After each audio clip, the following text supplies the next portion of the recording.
Hello, Life Changers Church. Welcome to our YouTube channel. We have got an amazing word prepared for you, so why don't you take out your notebook and your pen as we get ready to listen to what God has for us. We continue our series today called Unashamed. And we are having a conversation about the good news about sex. It's a healthy conversation. It might even be a slightly awkward conversation for some, but it's a necessary conversation in family and in this world of an ever-changing landscape regarding sexuality. It's changing so fast, and I'm telling you, if we aren't having conversations, we're going to miss and we're going to go, what happened there? It's going to be one of those. The tide is changing. The waves are pulling back and pushing forward. And I hate to be so honest, but we sat down this week, had a night where we thought we're just going to enjoy a night of watching TV as a family.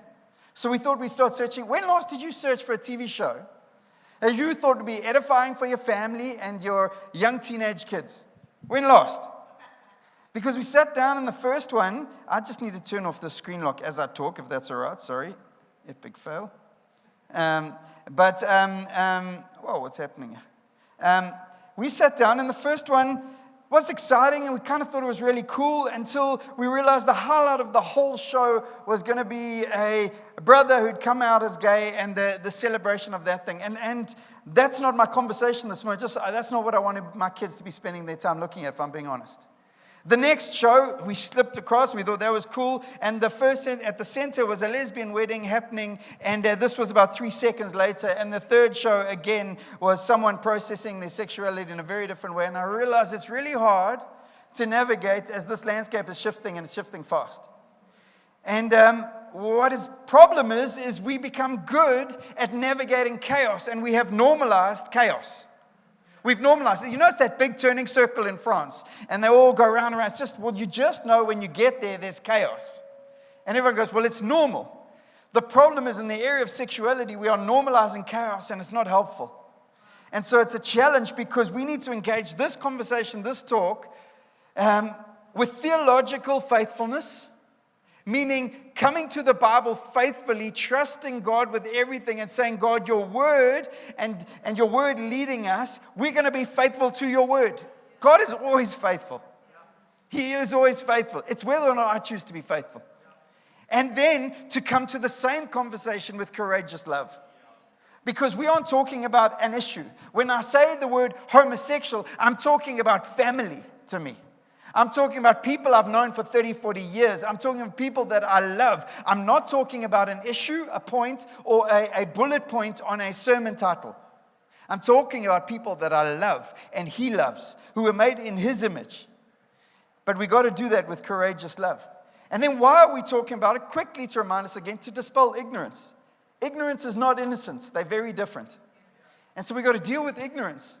Ignorance on every side of the fence. We have to speak truth to set people free. We want freedom to come. I've just had the privilege of sitting, listening. Please, please, please be at church next week. Please invite people. Please bring teenagers. And please come with an open heart to hear one of the elders share a word that'll blow your mind on pornography and lust. Please. Is that good? We never really rally people to church, but it's just that important.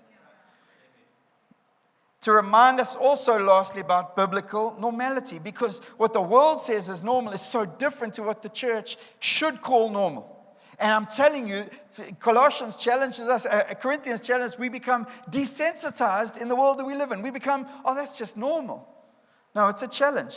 And so we've got to start our conversation somewhere, but there are some really wrong starting points. Like this. Well, everybody's doing it. It's culturally normal. That's very dangerous territory. Well, what about the law says it's fine? It's legally accepted, Mark. You can't challenge. Well, it's legally accepted. Well, in America, in certain states, you can abort up to 26 weeks. Let me take you to friends in my house whose kids were born at 28 weeks and show you what that child looks like. I'm telling you, just because it's legal doesn't mean it's God's standard. In California now, you can go and steal up to $950, and it's considered a misdemeanor, and you can just move on. But I'm telling you, as believers, you don't get that privilege just because it's legal.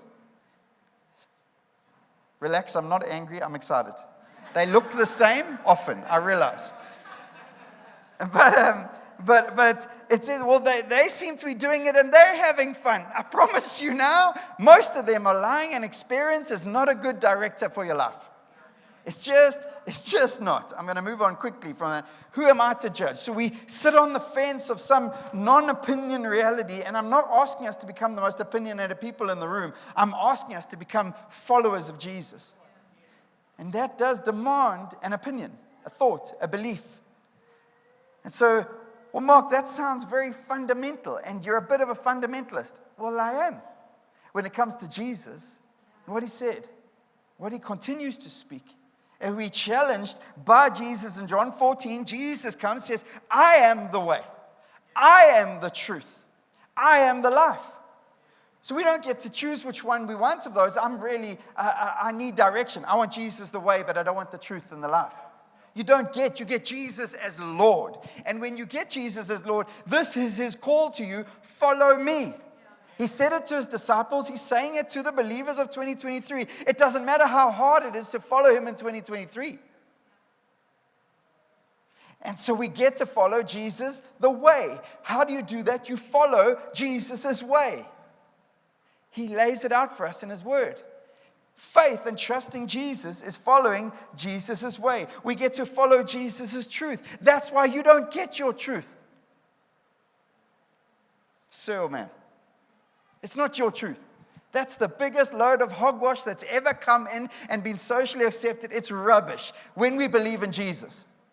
I'm not trying to make friends. I'm trying to follow Jesus. I'm trying to love people with truth. Jesus, full of grace and full of truth. I'm the same preacher preached it 2 weeks ago, but I'm telling you, we've stopped fighting back in the area of truth and stopped declaring it even. It's not your job to fight, it's your job to declare it. That's what the Great Commission is. Go and tell them. It's a declaration of truth. And lastly, to follow Jesus. And now, following Jesus, when we come to a series like this, you have to start believing, I'm going to follow Jesus. Why? Because he's faithful to his promises and he is good. There's a caveat to that. There's a devil who hates you. He hates you. He's got an agenda for your life, which is rob, steal, and destroy. Kill and destroy. That's the desire of the enemy, and the opposite is God who loves you. He loves you. I don't know what you believe, but if you're going to struggle with this series unless you get to the conclusion, the belief, and the knowledge that God loves you. It doesn't matter what you did last night, what you thought this morning, where you were this week. He loves you. So I want to speak this morning, and the title of my sermon is Playing with Fire. But I'm speaking about sex, marriage, and the gospel. Quick little testimony. You got a little photo there for me, maybe. 19 years ago tomorrow, my wife is going to scream. 19 years ago tomorrow. Maybe the next one. She doesn't like that photo. Who is that young buck with you? It's ridiculous. She's going to ministry. It'll be easy. You won't age at all. 19 years, I'm so grateful to God.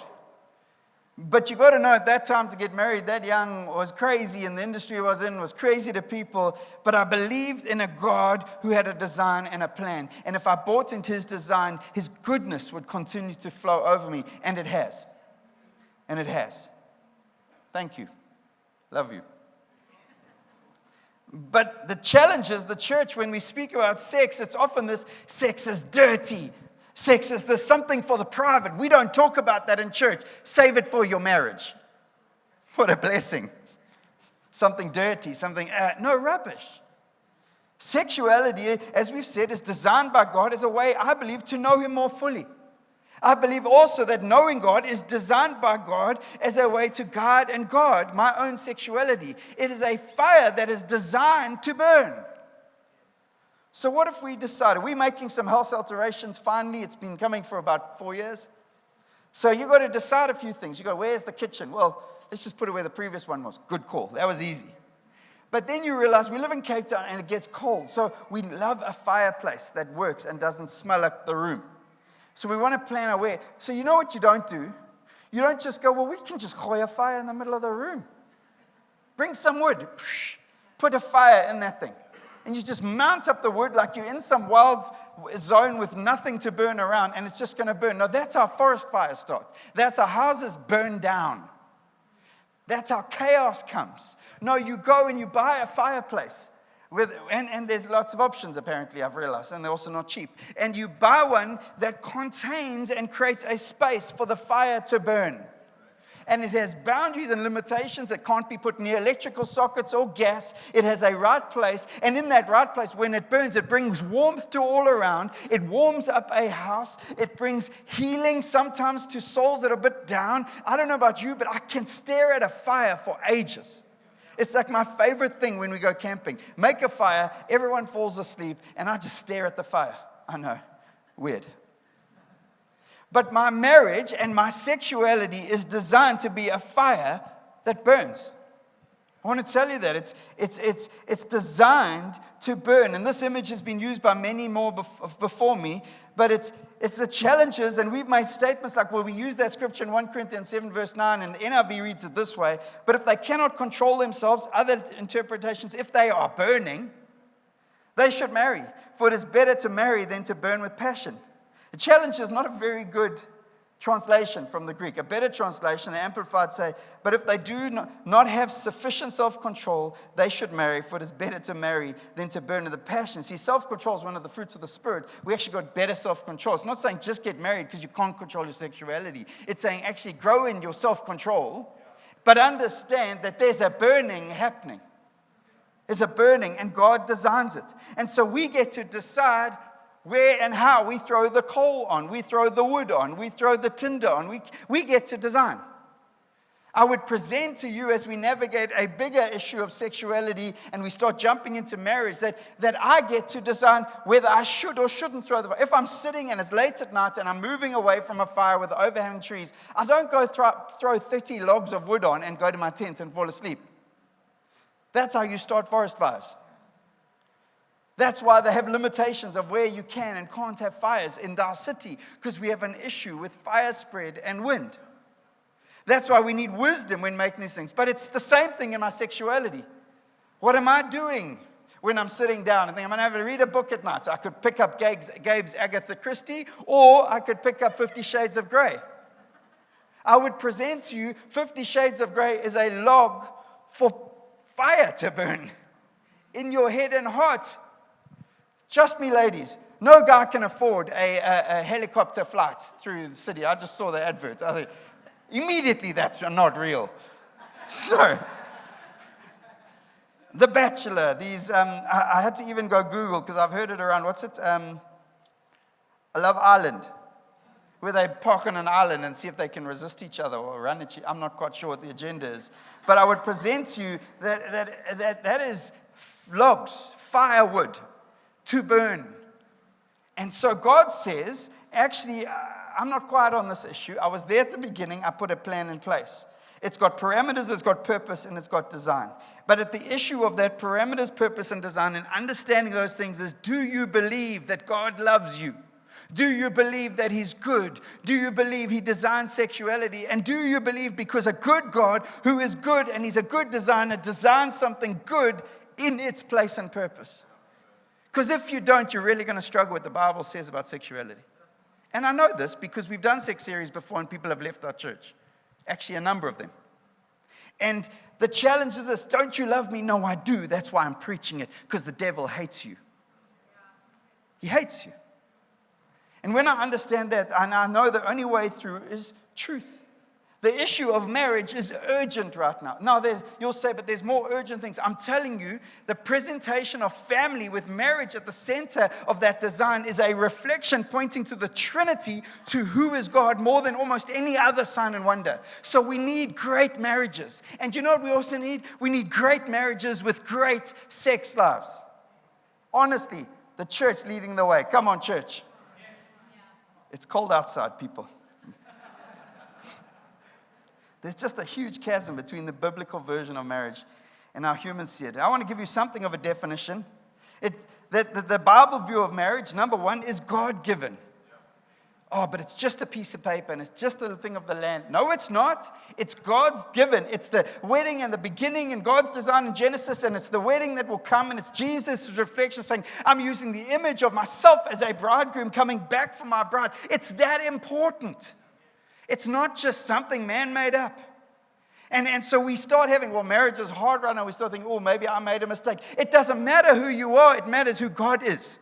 And if you will trust him, I say that with all due respect. God is in control. Secondly, it's voluntary, meaning you got to want it. Oh, I'll get married. If I get married, fine. You're probably not going to get married.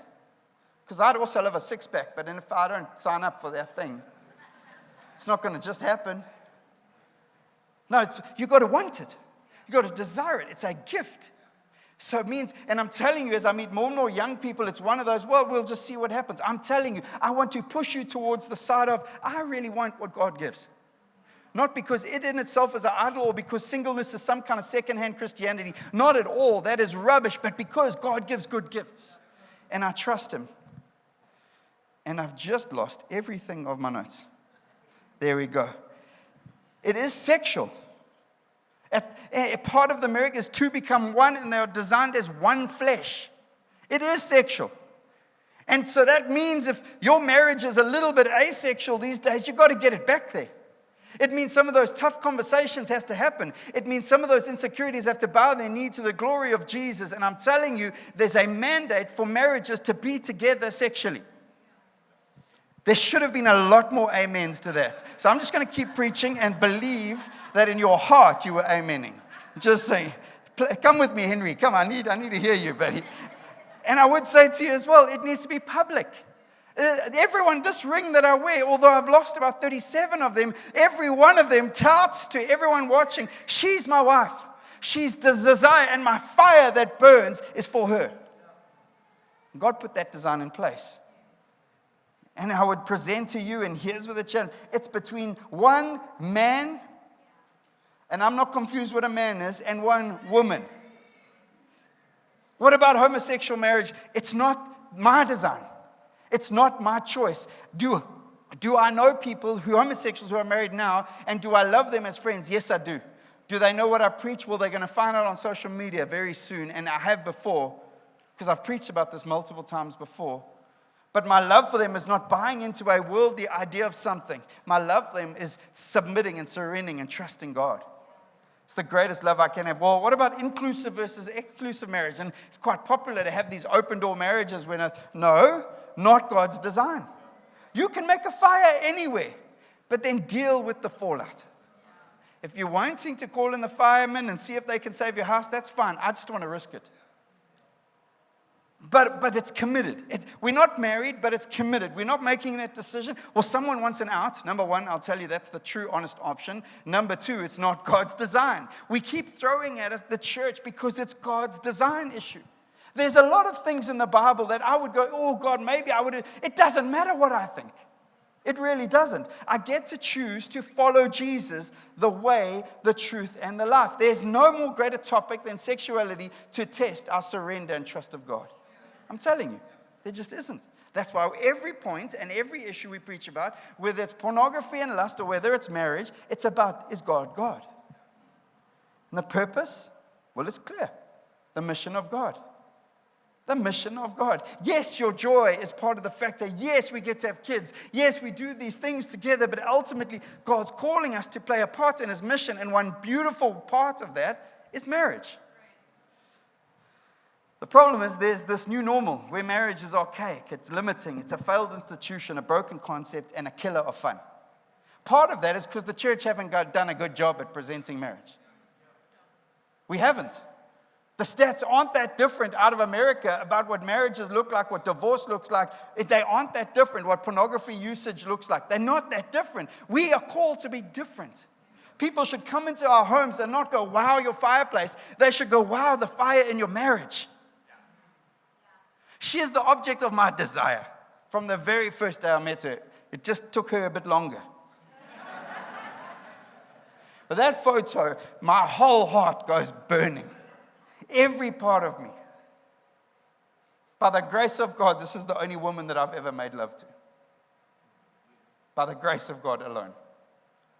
And I'm so grateful for that. But I want to tell you, it can be awesome. I want to tell you, whatever your experience of marriage is and whatever people have told you, it cannot compare to the designer's design if you will trust him. Jesus had a vision for marriage. They came at him in Matthew 19 and they said, but if such a, what if, well, marriage is so difficult and people getting married. He said, shouldn't it be better? It's not better not to marry. They're trying to trick him. They're talking about divorce and bring up the issue of divorce. And what Jesus does, he doesn't deal with the issue. He elevates the issue of marriage. He responds in verse 6 saying, haven't you read that at the beginning the Creator made them male and female? He's just going back to original design. You're saying, Mark, you're a stuck record? Well, Jesus was too. And said, for this reason, a man will leave his father and mother and be united to his wife, and the two will become one flesh. So they are no longer two, but one flesh. Therefore, what God has joined together, let no one separate. Couple of issues as Jesus raised the bar. Number one, we've said it again, we're going to keep saying it, marriage is God's design. As Gabe preached so beautifully last week, the enemy's desire is to deform what Christ has formed. And once he's deformed, he wants us conformed in that story. But God says, I need you transformed. What? To something new? No, to something old. Something original. So amazed, my mate this week confessed to me, only just found out what OG meant. The original. Come on, people. Where are we? Original gangster. But our marriage is not primarily about us. It's about God. It's about His glory. It's about His splendor. It's a sign and wonder pointing to Him. Just the way someone who rises off a deathbed of cancer, another life that comes out of addiction.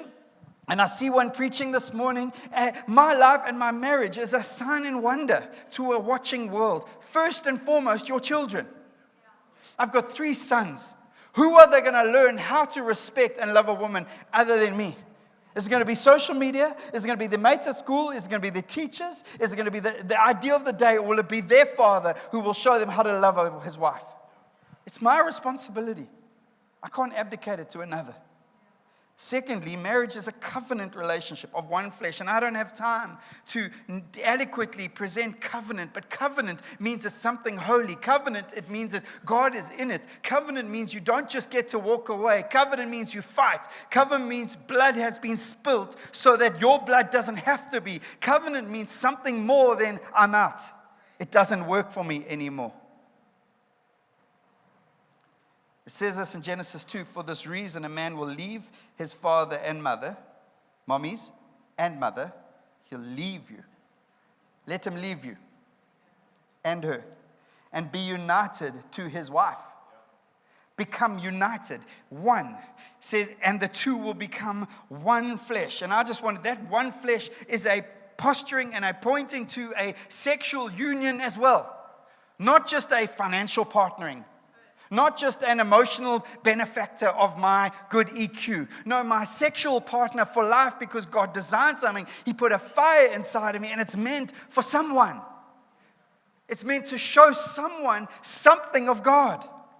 It's meant to reveal to a watching world. And now the world doesn't watch the intimate, but they watch the fruit of it.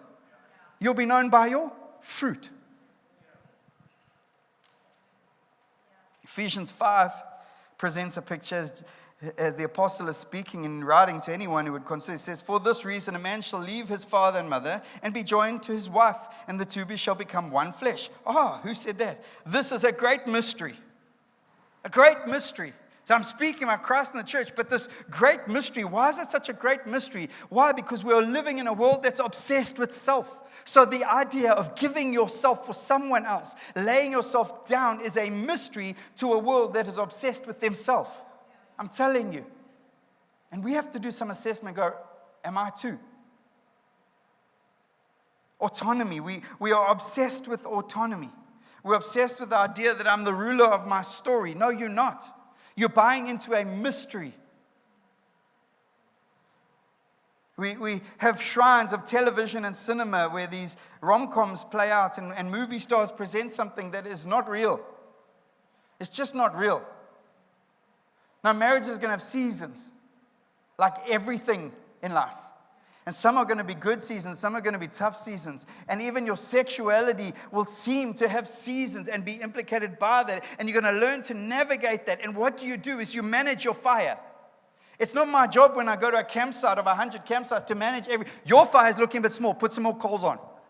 Your fire, your fire's not, you slow it down, brother. Take the wood off, slow it down, get some water on. That's not my job. My job at a campsite is to manage my fire so it brings life to those who are nearest.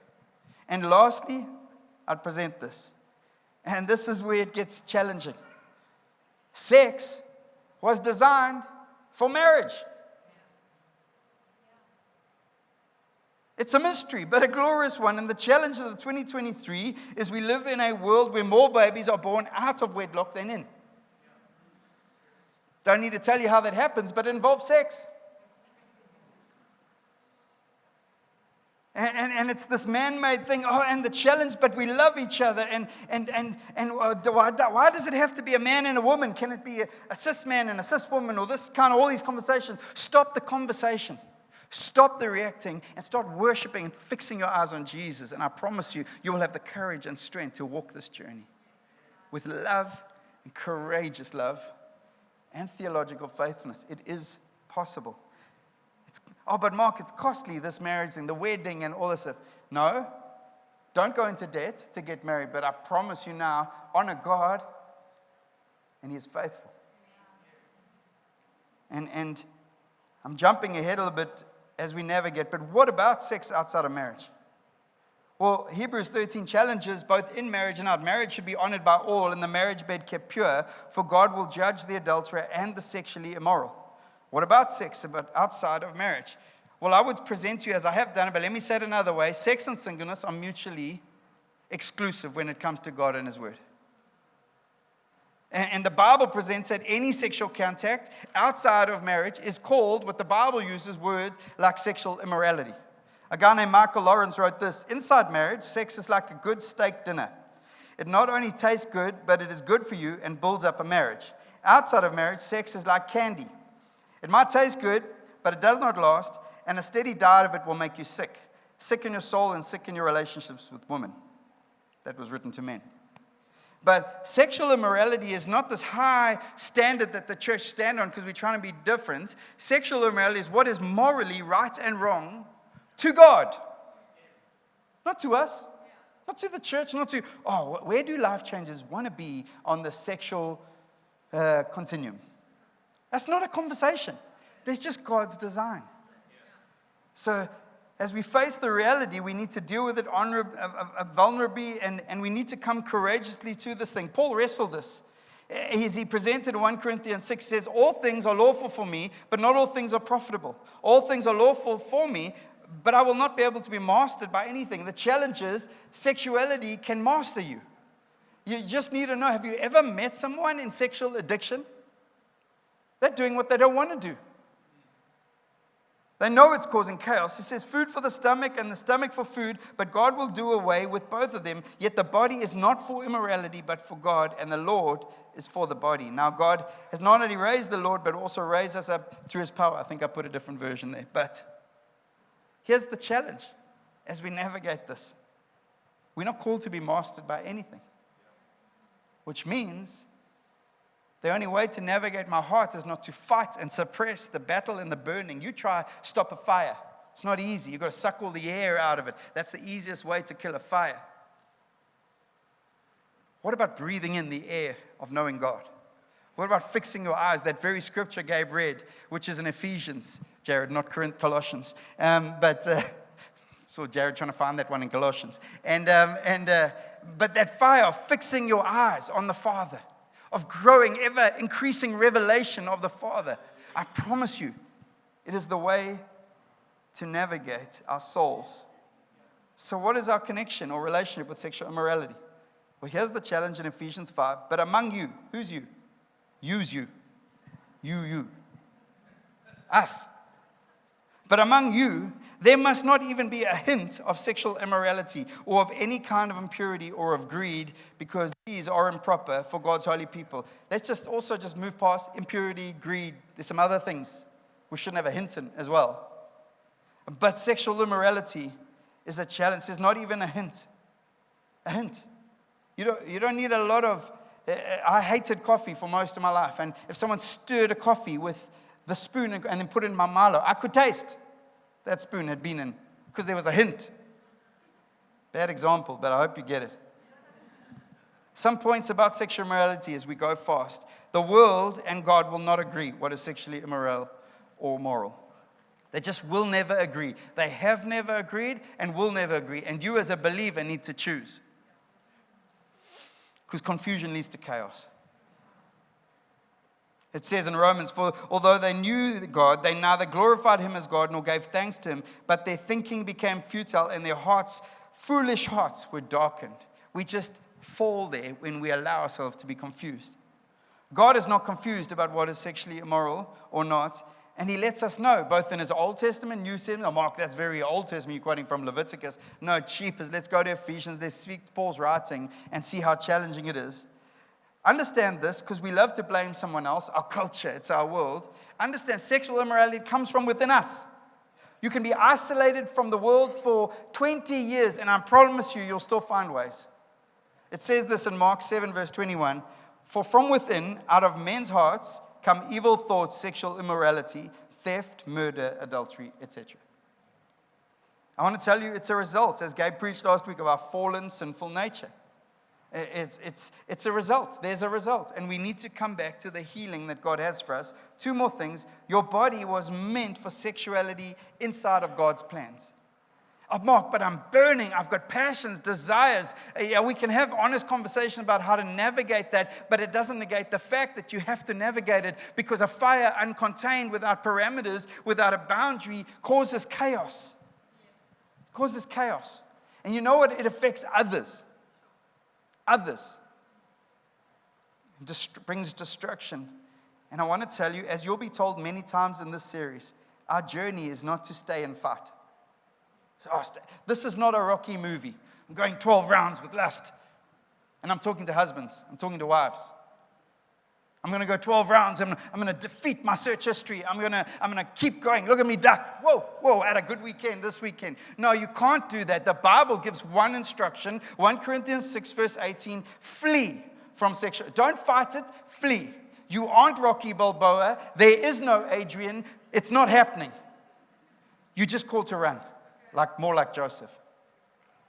Flee from sexual immorality. All other sins a man commits are outside his body, but he who sins sexually sins against his own body.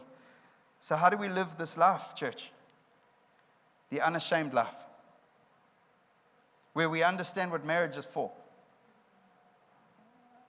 See, I'll come humbly and say, I've had parents who've been married for 53 years. So for me to believe marriage is good, even though they lost everything, the greatest thing that either of them will tell you they've ever had is their marriage. After they lost everything, their business, their farm, everything, they came and lived with us. I'd hear them get up at 5:30 in the morning, reading the Bible together, giggling, laughing. So for me, in my experience, but I realize for many it's not the case. Mark, what do you say if I'm single in the room? I'll tell you this, I love you. I pray for you. God's grace is abundant. He will provide for you. When it seems impossible, He will open up the seas for you. If you will trust Him, if you keep your eyes on Him, if you will hold on to Him, if you allow the Word of God to fashion and shape your thinking. Because I'm telling you, if you want the promises but don't believe the promiser, you're going to struggle to stumble into the promises. If I look back, I would tell you my journey of being 14, 15, 16, saying, God, why didn't you just save me at 25 so I could have one of those really cool testimonies? One of those wild testimonies who came back to Jesus, like someone's telling at table this morning, and I'm going, I want one of those testimonies, but I don't have one of those. I was 17, prayed all night prayer meetings. Exciting. I was designated driver. I was, you're such a prude, you won't come into this place. I was that guy. And then I was 21 saying, God, this burning is a lot. And then I met the girl of my dreams at 21, and I'm grateful for that. But we had to navigate 3.5 years of burning, of God's passions, desires, saying, God, I love you, but I love her.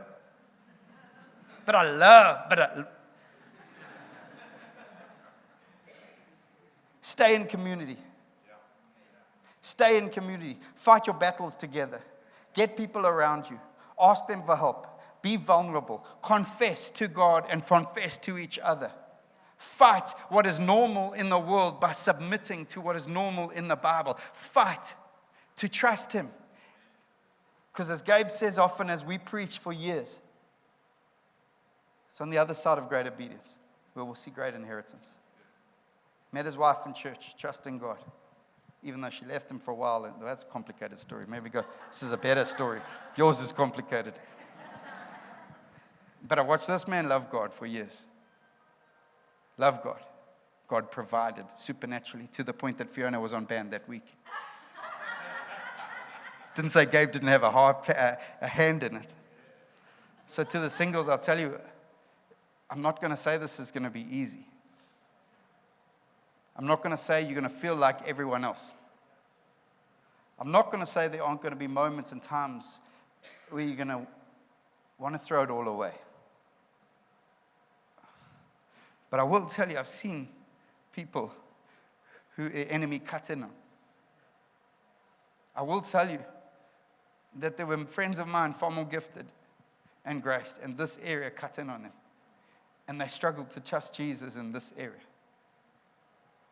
I will tell you also that the lie that it'll all fall away one day, your 20 years of pornography viewing and masturbation, will just all disappear the day you say, I do at a wedding. That is the greatest lie. No, the enemy's target just gets bigger. But today is about marriages, and can I just challenge the marriages today? Your marriage is called to burn bright for the kingdom of God in every area. And after quite a few years of pastoral care, I know enough to know this is an issue in many marriages. And I know there might be very valid reasons why it is. But as your pastor and within this community, I want to challenge and charge you to have honest conversations. To bring Jesus into the center. To trust Him. To fight for the design. Because He's a promise giver, faithful to every promise. And if you're in the room and you're saying, well, I've had failure in that area, you know the gospel we believe and preach of a God who restores and heals. And He will restore. In 2 weeks' time, if you go to Arise, ladies, you will hear two of the greatest testimonies I've ever heard in my life. And I've had the privilege of calling them friends. What an amazing, amazing word. If you would like to find out about what's happening in the life of the church, why don't you follow us on our social media, Instagram or Facebook, or you can go into our website, lifechanges.org.za. Thank you so much for watching that video. Be blessed.